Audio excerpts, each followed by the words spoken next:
Welcome to আর রান্নাঘর। বন্ধুরা, আজকের রেসিপি আমাদের কচু দিয়ে মাছের ঝোল। আমি জানি না আপনারা খেতে পছন্দ করেন কি না, তবে আমি কিন্তু কচু খেতে খুব পছন্দ করি।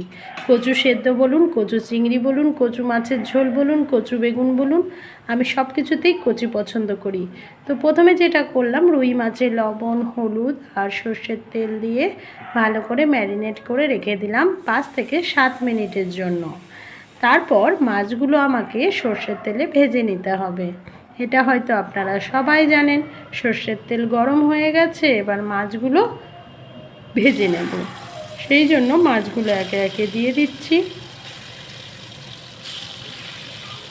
দেওয়ার সময় একটু সাবধানে দেবেন, নাহলে গায়ে তেল ছিটকে পড়বে। দেখুন, এক পিঠ ভাজা হয়ে গেছে। মাছগুলো একে একে সব উলট পালট করে দিতে হবে। আপনারা হয়তো অনেকেই জানেন যে আমি ফ্রাইং প্যান ইউজ করি, একমাত্র একসঙ্গে মাছগুলো ভাজার জন্য। কড়াই একসাথে হয় না।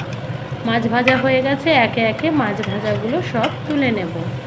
এই একই সর্ষের তেলে আমি আলু আর কচুটাকেও ভেজে নেব। আপনারা চাইলে কচু আলু না ভাজলেও হবে, তবে ভাজলে টেস্ট একটু আলাদা হয়। ওই সর্ষের তেলেই আমি কচু আলু দিয়েছি এবং উপর থেকে দিয়ে দিলাম স্বাদ মতো লবণ আর একটু মাত্র হলুদের গুঁড়ো। সব দিয়ে আলু কচুটাকে একটু লাল লাল করে ভেজে নেব।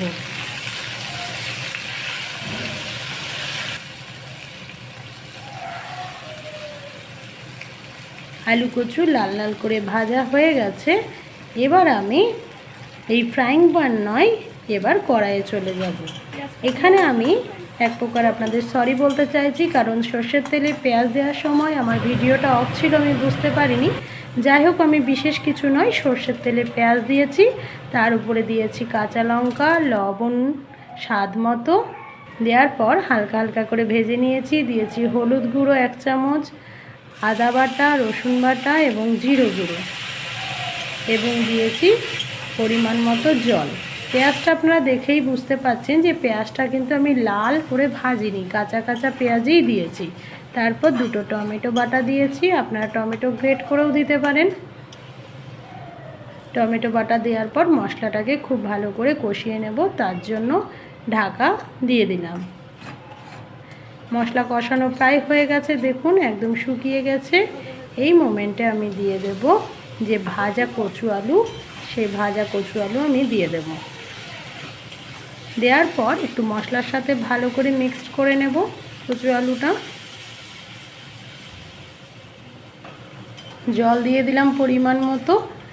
জল যতটা ঝোল রাখবেন সেই পরিমাণ জল দিলেও হবে। আমি একসাথে জল দিয়েছি, আলু কচু সেদ্ধও হয়ে যাবে, আর ঝোলটাও যে পরিমাণ থাকবে সেই পরিমাণ জল দিয়েছি। ঢাকা দিয়ে এবার আলু কচু আমি সেদ্ধ হতে দিয়েছি। মাঝে মাঝে আমি ঢাকনা সরিয়ে কিন্তু নাড়াচাড়া করে নিয়েছি এবং দেখে নিয়েছি আলু কচু সেদ্ধ হয়েছে কিনা।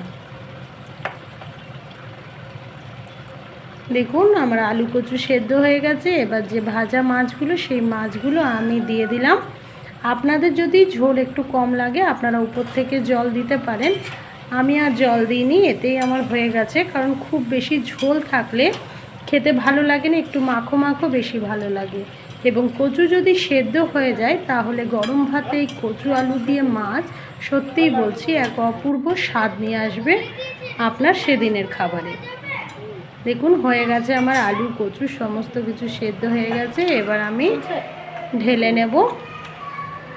আজকে আমি থালা ইউজ করেছি আলু কচু ঢালার জন্য বা সার্ভ করার জন্য, কারণ দেখতে বেশ ভালো লাগছিল, সবটাই দেখা যাচ্ছিল।